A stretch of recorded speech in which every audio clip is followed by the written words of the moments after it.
এখানে একটু যোগ করি, এখানে দাদা হুজুর কাবলা তো জগৎ বিখ্যাত একজন মুফতি ছিলেন, মুহাদ্দিস ছিলেন। এরপরেও দাদা হুজুর কাবলাকে দিয়ে খাজা আব্দুর রহমান চৌরুবি হুজুর কাবলা ওনার দরবারে যে খেদমতটা নিলেন, এটার মূল আসলে মূল উদ্দেশ্য হচ্ছে যে আসলে যোগ্য পাত্র, এই পাত্রকে আরো বেশি শক্তিশালী করবার জন্য, যে ওনাকে জ্বালিয়ে পুড়িয়ে সে আধ্যাত্মিক মকামের উঁচুতে পাঠাবার জন্য যে কিছু ট্রেনিং পিরিয়ড আছে।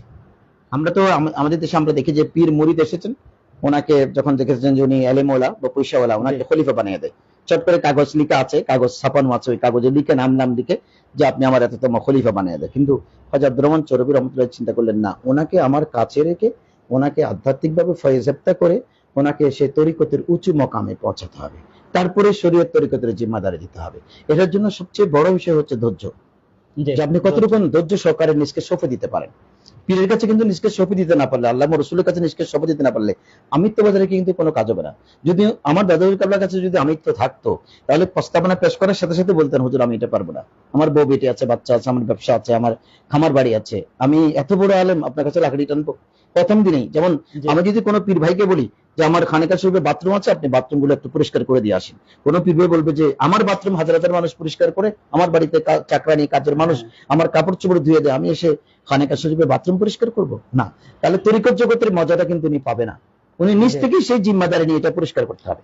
দাদা হুজুর কাবলা সারা পৃথিবীকে শিক্ষা দিয়েছে এবং খাজা আব্দুর রহমান চৌরুবি শিক্ষা দিয়েছে, এত বড় আলেম যদি আমার নির্দেশনার বাইরে না যায়, যুগ যুগে আমার দরবারে গোলামি যারা করবে বা আমার তরিকতের মুরিদ যারা হবে, ওরা যেন আমিত্ব বিলীন করে দিয়ে আমার তরিকতের চৌহাদ্দের ভিতরে প্রবেশ করে। এই জন্য দাদা হুজুর কাবলা অকপটে মেনে নিয়েছেন জিবাজি যে আমার পক্ষ থেকে কোনো আপত্তি নেই, আমি ওই ডিউটি করতে রাজি।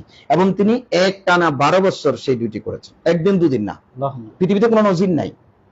আরেক নজির আছে খাজা গরিব নওয়াজ, যিনি হযরত সাইয়েদনা খাজা ওসমান হারুনির দরবারে 20 বছর গোলামি করেছেন, 20 বছর ওনার সেই রুটি বানানো চুলা ক্যারি করেছেন, গাট্টি ক্যারি করেছেন, পিছে পিছে হেঁটেছেন, 20 বছর পীর যা বলেছেন তাই করেছেন।